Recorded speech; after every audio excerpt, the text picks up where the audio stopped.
نحمده ونصلي على رسوله الكريم. عزتمند مسلمانان،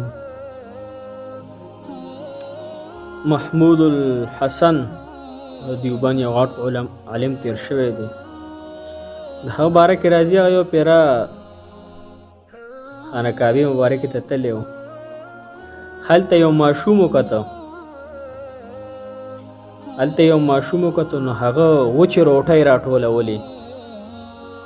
نو دی حضرت فرمایي چې ما کله هغه ولید ډېر زړه مې پرې خفه شو چې دی نن وچې روټۍ راټولوي. سهار کېدی شي دی سوالونه شروع کړي د خلکو نه.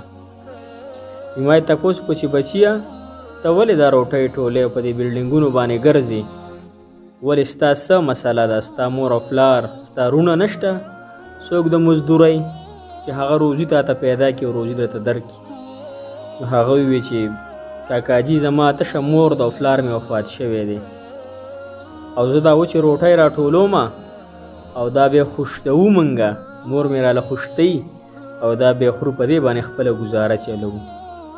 نو محمود الحسن رحمت الله علیه ورته وفرمیل چې بچیه خوښه دې نه چې زه دې بوځم هندوستان ته، هلته به ربانې علم وکړم، غټ عالم به درنه الله تعالی ساس کړي، زه به تربیت وکړم او زه به د خپل بچي شان غټ کړم، د کپړو د پیزار د پیسو د هر څیز نه به خلاص شي، هر څه بدله زه کوم.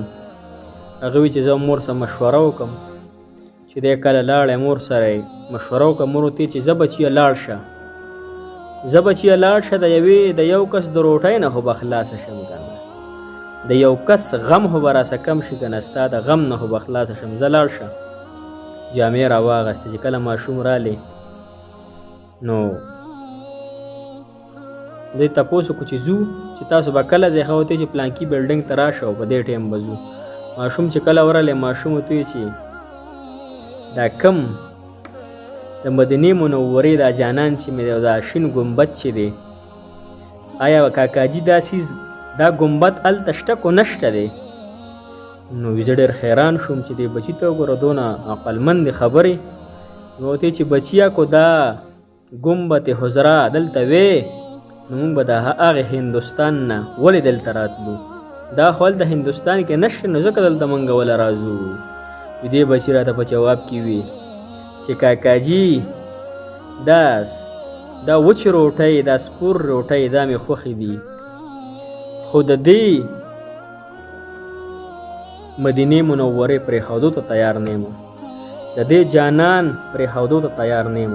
دونه محبت د نبي پاک صلی الله علیه وسلم سره د هغې ماشوم نن زموږ څونه محبت دی د الله د رسول سره، د هغه د سنتو څونه محبت دی نشته. نن زموږ محبت نشته، نن چې مسلمان ذلیله دی نو د الله تعالی احکامات پوره نشته او د نبی علیه الصلاۃ والسلام پوره طریقې نشته، ځکه هر سیډ نه مسلمان ګرځي. الله تعالی د عمل کولو توفیق را نصیب کړي. جزاک الله.